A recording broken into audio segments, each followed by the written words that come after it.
Salut Jeff, C'est Geoffroy. comment tu vas? Bah ça va, ça va. Après avoir travaillé le mois dernier, j'espère que vous avez eu le temps de travailler sur votre hanche. Avant c'était le travail du coude. Aujourd'hui on a une demande sur internet pour une personne qui voudrait passer une revers à une main à cause d'une blessure. Donc on va parler aujourd'hui des fondamentaux du revers à une main pour ceux qui veulent débuter ou passer d'un revers de deux mains à une main pour différentes raisons. D'accord. Blessures. Pour s'entraîner, apprendre un mouvement, il faut le faire déjà à vide. Donc on va parler des fondamentaux à vide. Donc faire des répétitions à vide. Et après s'entraîner très lentement pour laisser le temps au cerveau de mémoriser le mouvement avant de passer à une vitesse de jeu supérieure. Si vous commencez à jouer très vite dès le début, vous n'aurez pas le temps de mémoriser, d'intégrer les sensations du revers à une main. Donc parlons des différents fondamentaux du revers à une main. La première chose par rapport au revers à deux mains, c'est que le revers à deux mains, la main qui travaille n'est pas la même que pour le revers à une main. Donc si je me mets je suis gaucher en droitier c'est la main gauche qui va travailler avec le revers à une main, à deux mains. Si vous passez à une main, c'est effectivement la main droite qui va travailler. Donc ça c'est déjà un point important, c'est de connaître la main directrice de votre technique. Alors les fondamentaux, la prise. La prise, déjà, marteau, la prise de service, que l'on ferme plus ou moins. De telle façon que si on tient le tamis devant soi, on a une raquette qui soit parallèle au corps, soit légèrement inclinée, mais de toute façon c'est une prise fermée. Un peu ce qu'on appelle une prise eastern, c'est-à-dire légèrement fermée, voire davantage, suivant comme vous le sentez. Wawrinka, quand vous le regardez, son revers, son tamis est parallèle à son buste. Première chose. La deuxième chose qui est importante, c'est la rotation des épaules, la dissociation que vous avez entre la hanche, qu'on a vu le mois dernier, et les épaules. C'est les épaules qui vont générer la puissance du revers à une main, c'est pas le bras.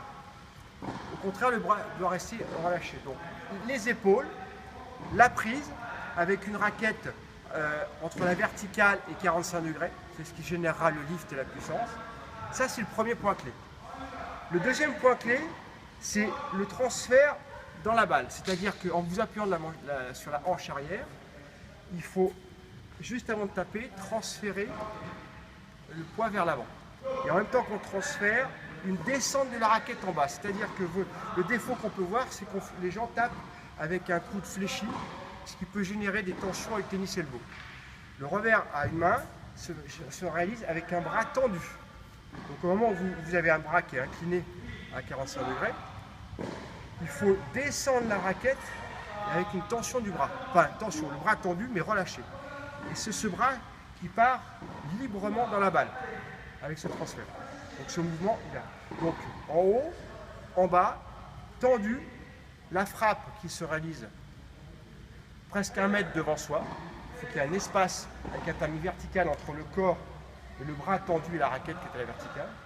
Et pour finir, une finition haute avec une symétrie des bras pour éviter d'avoir une rotation qui décentre la balle.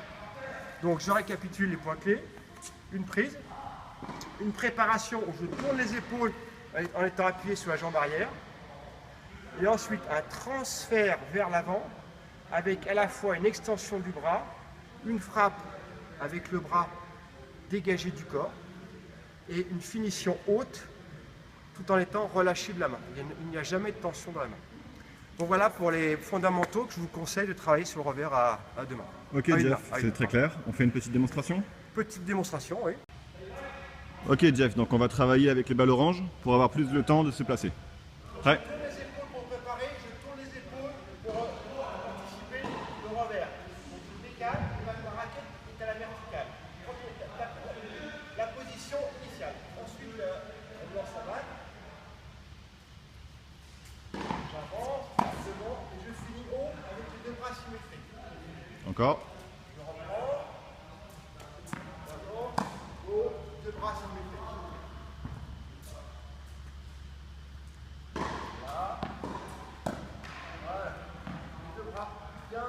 Bien écarté du corps. Et une dernière. Une dernière balle. Donc là, je prépare dans le grip. Quand je suis un peu plus entraîné, où à la fois je vire, je descends, je remonte. Extension. Ok, merci Jeff.